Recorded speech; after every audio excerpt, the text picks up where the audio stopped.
বৃষ্টি ভেজা সুন্দর মুহূর্ত, ক্ষমতা, প্রোটোকল আর নিরাপত্তা বেষ্টনীর মাঝে ধরা দিল এক অসাধারণ গল্প।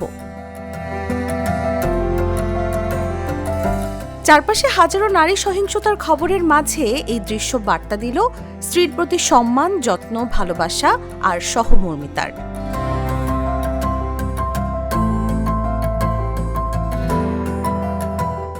শনিবার মুষলধারে বৃষ্টির মধ্যে স্ত্রী ডাক্তার জুবাইদা রহমানকে নিয়ে সিলেট সফরে যান প্রধানমন্ত্রী তারেক রহমান। সেখানে এক হাতে স্ত্রীর হাত এবং অন্য হাতে ছাতা ধরে হাঁটতে দেখা যায় প্রধানমন্ত্রীকে।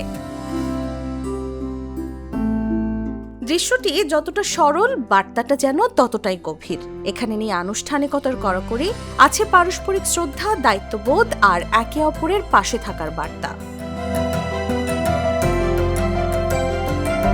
বৃষ্টিতে ভিজে ছাতা হাতে স্ত্রীকে আগলে রাখার এই দৃশ্য মুহূর্তেই ভাইরাল হয়ে যায় নেট দুনিয়ায়।